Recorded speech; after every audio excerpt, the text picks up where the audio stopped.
Hey, good morning, everybody. I greet you from Houston in the United States, where I'm with the Perry family and spending some time in this good place with these good people here.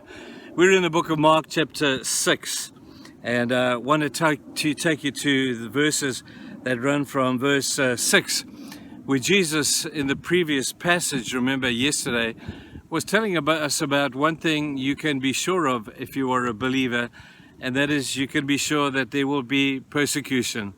There will be people that will not understand you. There'll be people that will think you crazy. Isn't it amazing that you can be wacko and crazy about absolutely anything in the world? You can become a yoga person, you can become any kind of religious thing. But the moment you want to become a Christian, the world will persecute you. It doesn't mind the other stuff. It almost says to us that Satan knows who his real enemy is. He's not threatened by all those other things. He's threatened by the gospel of Christ. And so we see Jesus in these verses about to read to you, talking to his disciples about what are they going to do in the face of persecution.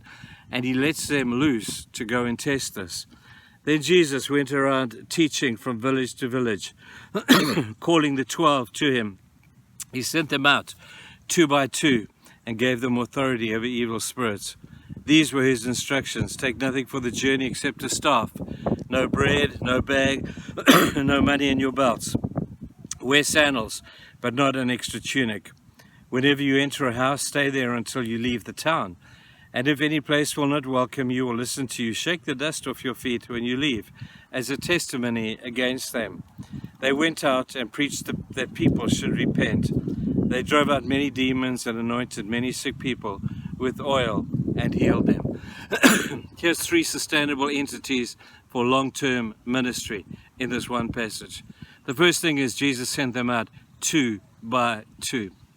People, you will never last on your own in ministry. We need one another. We need to know that there are people who, when we are weak, they will be strong. People who, when they are weak, then we will be strong. People who will hold us accountable, people who will hold us responsible.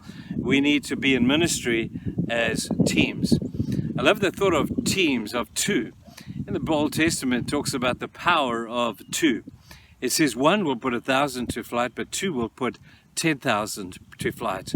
That's the beauty of the exponential power of 2.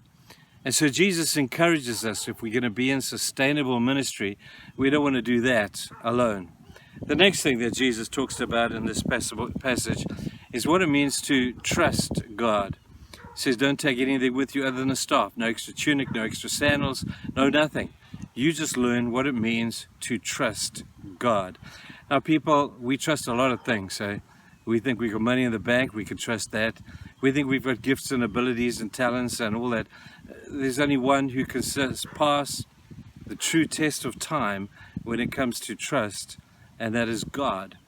Not because we are anything special of ourselves, but we have a God who says, I will never leave you. I am within you. You can continue to trust me. And you will find, if you're in the ministry for any length of time, and you don't have to be in the full-time ministry like I am in order to live out this principle, you will find that when you're at your worst, God is always at his best.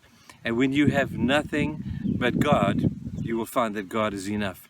And you're saying, hey, Trevor, that's just a cliche, man. I got to tell you, it's a cliche. And it's a cliche because it's true. So we've said so far that in order to have a sustainable ministry, you've got to do it as a team. You've got to learn to trust. And then here's the message. You just tell. Nothing has changed. Jesus in the Great Commission said the same thing, did he not? Just go and tell the world what Jesus has done. He said to the demonic man who he cast out the demons, just easy. Just go and tell people what God has done for you. Those 3 things in this short passage are what it means to keep and to maintain a sustainable Christian experience. People, you need church. And I know the church is imperfect, and the church is going to let you down, and people like me are going to mess you up a bit. But we need one another. And then we're going to learn what it really means to trust God in everything. When things are not good, we trust him. When things are good, we trust him. And that's the temptation too. When things are good, we tend to trust ourselves. And the last thing is the tell. Message never changes.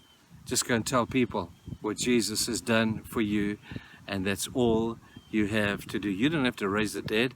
You don't have to make the blind see. You don't have to do anything. Just tell the people your story.